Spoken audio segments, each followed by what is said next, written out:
Okay. I gotta admit something. Never have I ever felt compelled to read a book because of the first line. And I feel like that's unusual.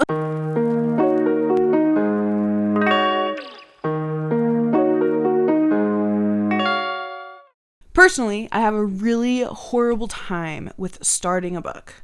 Getting into all of the names, getting into the world. Then once I'm there, it's great and I'm having a great time. But starting a book feels so differently than reading in general to me. And since I'd never read a book based solely on the first line, I thought I could try it out and see if it was something that worked for me. Welcome to Natalie and Company. You're Natalie. I'm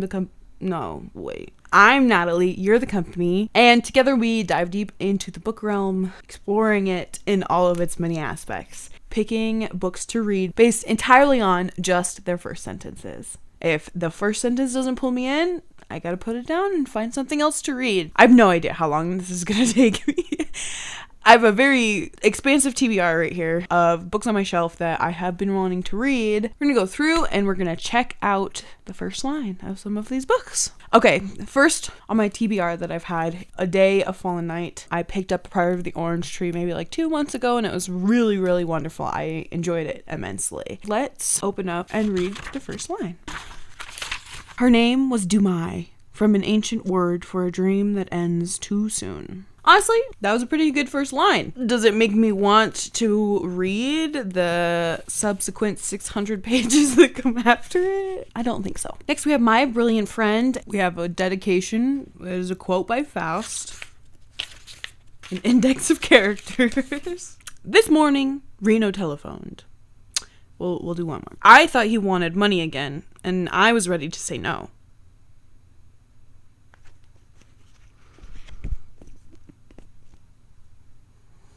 Sorry, I don't know who Reno is or why I care yet.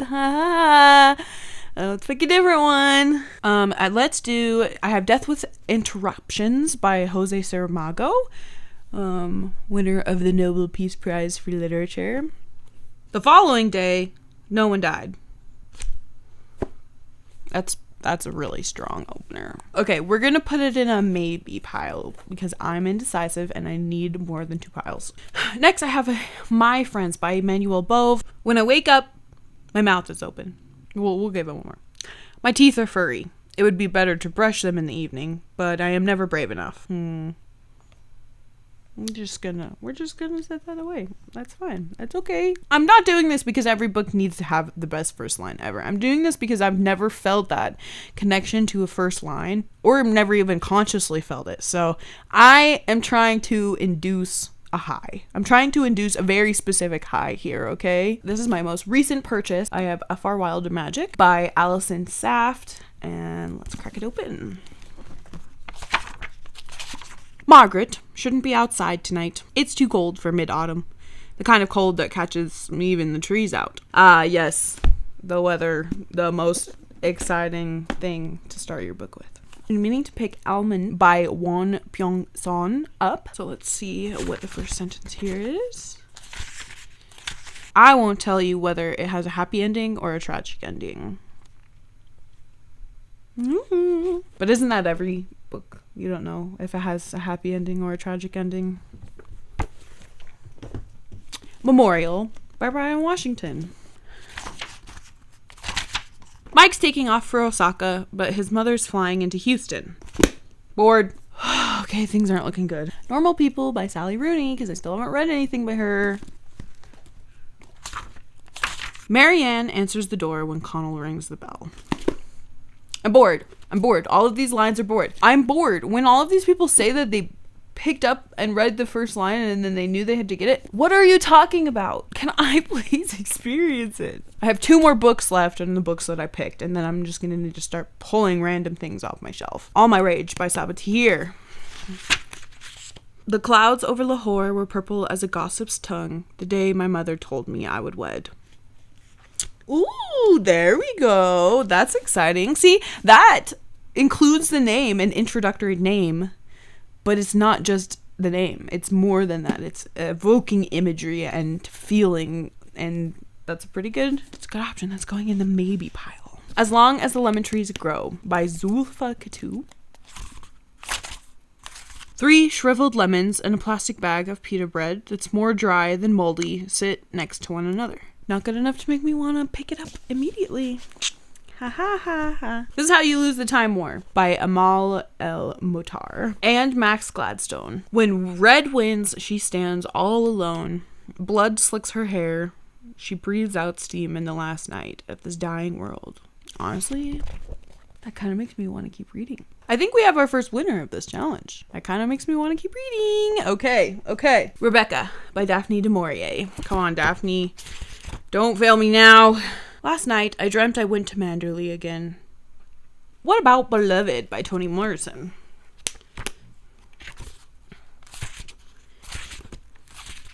In 1983, oh, that's a foreword. Doesn't count. 124 was spiteful, full of baby's venom. The woman in the house knew it, and so did the children.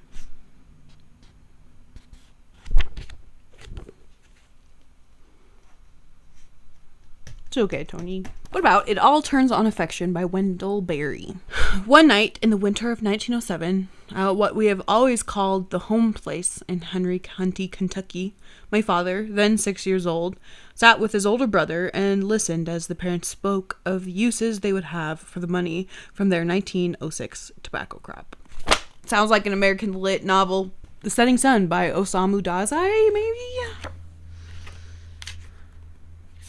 Mother uttered a faint cry. She was eating soup in the dining room. Boring. Perfume by Patrick Suskind. I've been wanting to pick this one up so bad, so let's see. In 18th century France, there lived a man who was one of the most gifted and abominable personages in an era that knew no lack of gifted and abominable personages. Wow. I think that might be our second pick. Okay, let's see if we can find one more. Okay. I found Kitchen by Banana Yoshimoto. The place I like best in this world is the kitchen.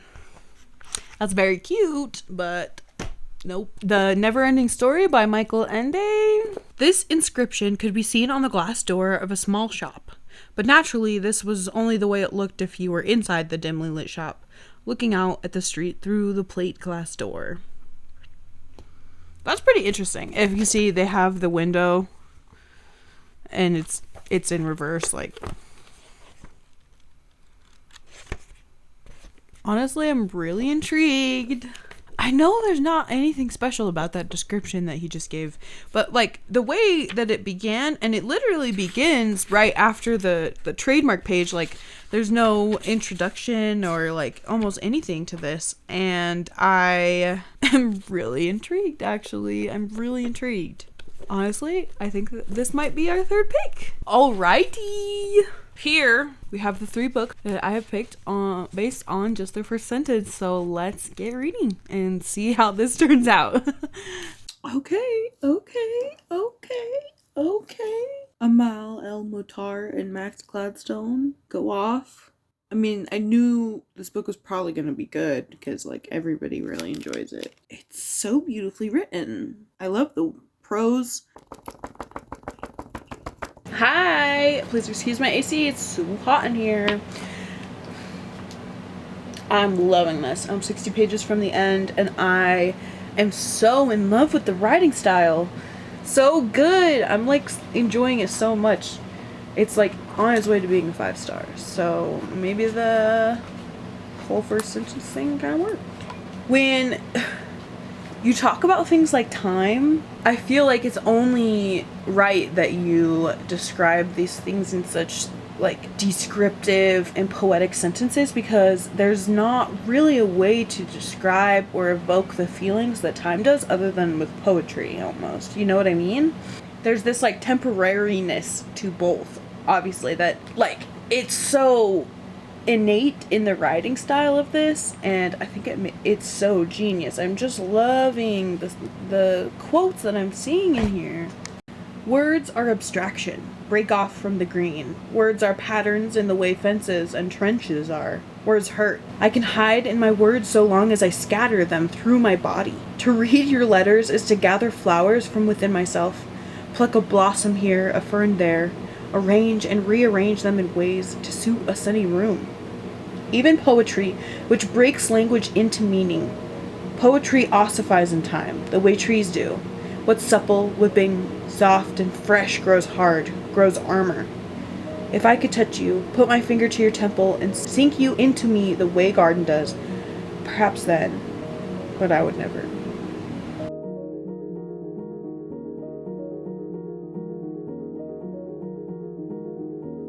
Mystery, an unveiling of secrets, an answer. What does it matter? She thinks. What does any of it matter? She presses the letter into that glassy, reaching hand and steps off the cliff. She holds to her despair as rocks streak past and other rocks approach, and the sky is a ruin of bones. But at the last breath before impact, she breaks. This is too good for her, too easy, too quick. Blue wouldn't grace her with a death this clean, and she's always been a coward. Weeping, cursing, broken, a hair's breadth from the rocks, she slips away into the past. Oh my god. Oh, Red, the twist of you and me, the ride.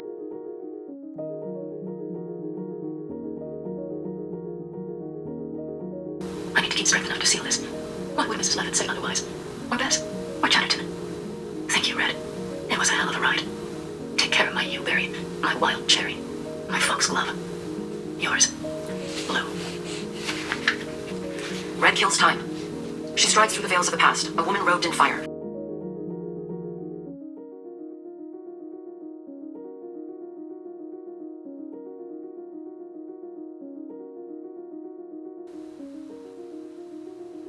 I knew it. I knew it. I knew it. I knew it. I knew it. I knew it. Knew it. Knew it. Knew it. Knew it.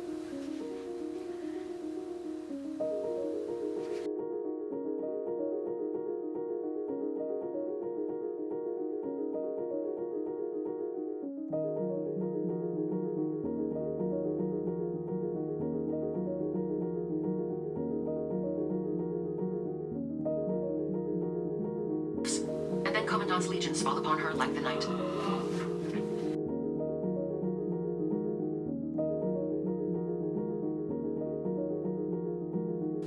This is how we win.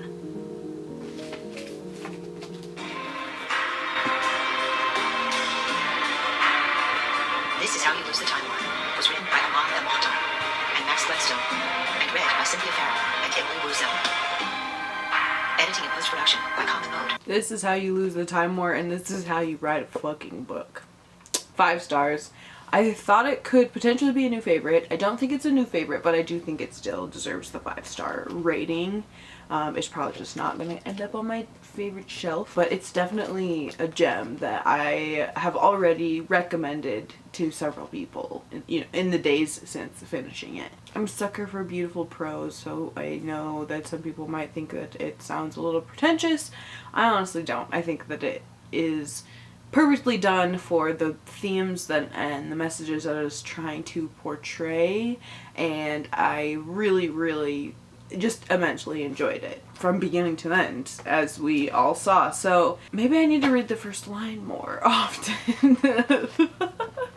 Maybe the reason that I've never read a book based on the first line is because, like, I don't read the first line when I check out a book. Am I the problem? Most likely. Let's pick up Perfume.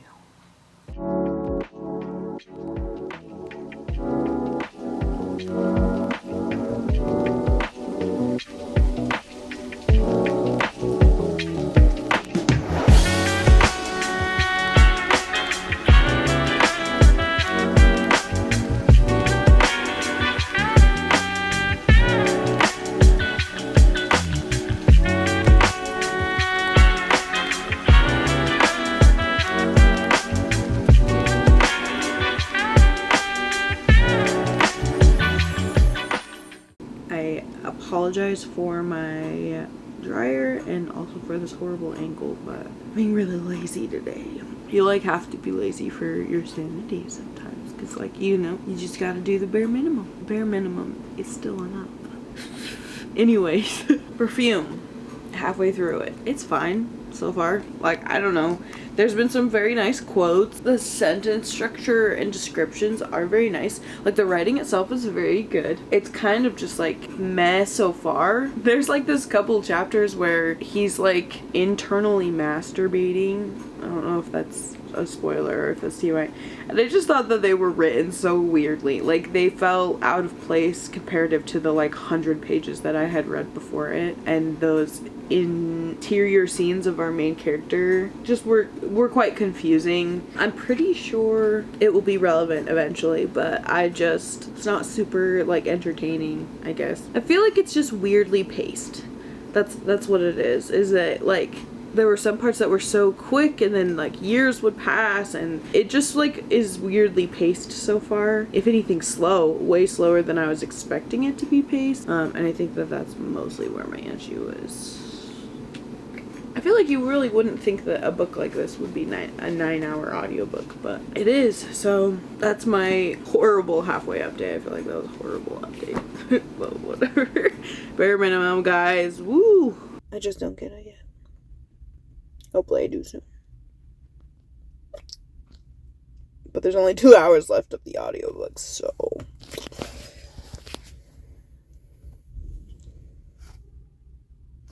I'm back with another parking garage update. The lull in the story after the second act truly is so boring. I think the fact that his book is so short and there's so much detail in it tells you exactly how much is going on. And it gets kind of boring in the middle. And it's kind of annoying. Although I do think I just got back to, like, the exciting part. Honey, you've got a big storm coming.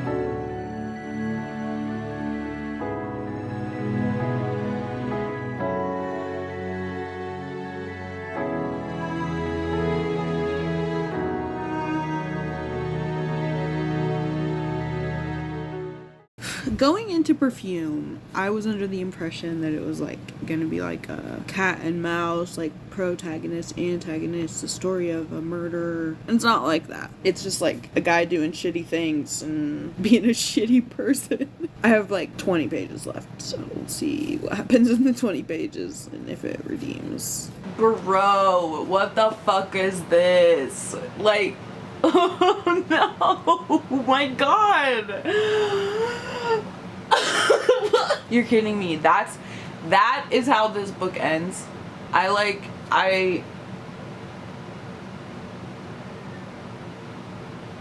was ranting to it about the ending to one of my coworkers, and she goes, "Yeah, sounds like a German story." Oh my lord. Oh my god. Never did I ever know what I was getting myself into when I picked this up. I have another friend who's seen the movie and loved the movie, but I wonder if the movie ends in the same way that this does. Because Sausage Party is a remake of Perfume. It's my official headcanon.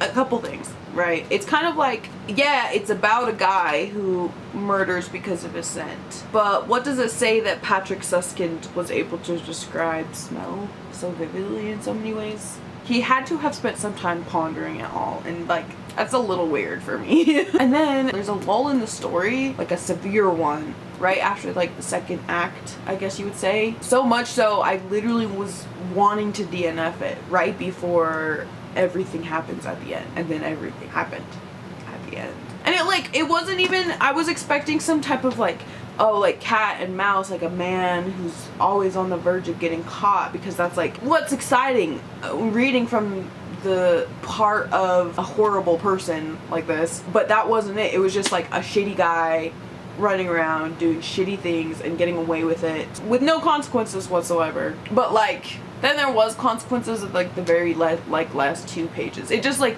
I was expecting more of a cat and mouse story, and it wasn't like that. It was a metaphor, I think, for God and how God is horrified of the things that he has created that now worship him. Like it sickens him. Like I think it was an allegory for that, and how humans have become utterly disgusting to God. At least that's the way that I interpreted it, but I could definitely be wrong. And it was like I only had that interpretation because like of a 1-page explanation near the very end of the book. Like I wasn't able to come to those conclusions naturally because the climax stop. The climax of this book felt so just like out of place, if I'm being honest. It was so unexpected.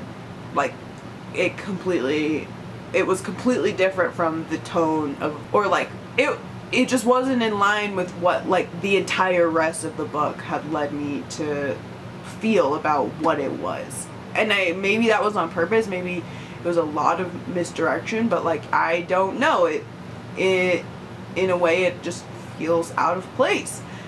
And I'm not saying that to be prudish, because it gets kind of sexy at the end. I know that's a horrible thing to say about a story about a serial killer, but there's no other words to say it. There's no other. But like before that single page of explanation that happened at the very end, I was left feeling like the story was just like a be careful what you wish for, haha, I got you, like kind of thing. And I was like, is that really the moral of this story? Be careful what you wish for. And like in the end it wasn't, but I couldn't naturally come to that conclusion without assistance from the author, telling me what was going on. What the hell? Oh my god. The book exhausted me, honestly. It just left me bewildered. I really don't. Like I don't know how to rate it, because like I didn't hate it. It was fine writing wise. It definitely packs a punch, but like why did Patrick Susskind write this? If you know, please let me know. On to things that I think that I will enjoy more. We have the Neverending Story, and I started it and I'm quite enjoying it. Very fable-esque. It's reminding me of The Buried Giant, which I read for a couple videos ago, and I'm also like reading Piranesi too, so like I feel like a lot of like fable-esque stories have wandered into my life recently, and so this kind of fits the theme. It's very lovely written. It's translated from German, which I didn't know too, so it's interesting going from one German tale to another that are very different. So I will report back.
Pages before the end, and I'm quite enjoying it. I do feel like things are dragging just a little bit, but I also think that this is really cool that this was picked for this challenge, because it's kind of like there's this scene where the story is verbally repeated again and again and again, and it just was repeating the first lines, and I kept getting to hear them, and I thought that that was really cool to experience in a challenge where I was like specifically reading because of the first line.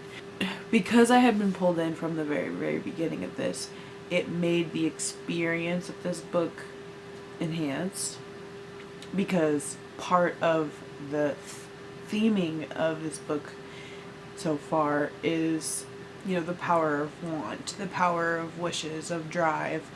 And whenever I do things like that, that's always what I'm testing, is what drives us to read a book, what attracts each individual person. to pick up something and then spend hours and hours consuming the story. Every scene in here is like super cool and unique. So far as like fairy tales go, I would say the scenarios and things that are happening, the dialogue that happens. The one complaint that I have had about it so far is that the like transitions between scenes, being like, this moment is over now, and then they go to the next, like, those transitions are kind of dragged out and they seem a little bit slow. My french fries are done. And they seem a little bit slow, and it makes it put downable until you like read a couple more pages and are like settled into the next scene. Which for me personally is just like an attention span thing. It makes it harder to keep reading.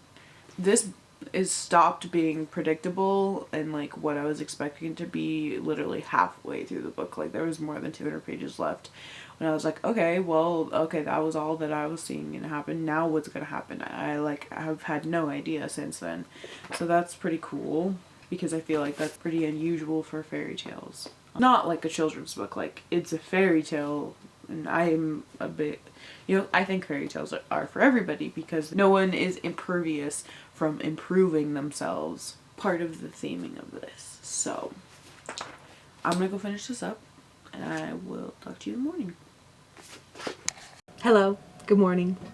The Never-Ending Story. I would give this book probably a 4. It was really enjoyable. The beginning was really amazing, which is not something I normally say about books. And the end was also really great. I do think that there was a little bit of a drag in the middle portion, just because like thing kept happening, and in a way it almost kind of like made you numb to like all of the fantasticalness that was going on until it broke out of that pattern. So it could have been done on purpose, but it did slow the middle of the story's pace down quite a bit.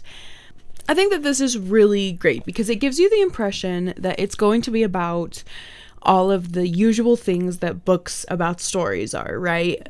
Imagination, how essential storytelling is to humanity, to community, the freedom of creativity, all of that kind of usual shit that you see in books about stories, right? But the Never-Ending Story really took these surface level analyses of storytelling and almost turned storytelling into like its own entity that interacted with the story itself. It became this like beautiful philosophy about accepting who you are and letting go of the selfish drives within you, because ultimately when you do let go of those selfish drives, you create the best art.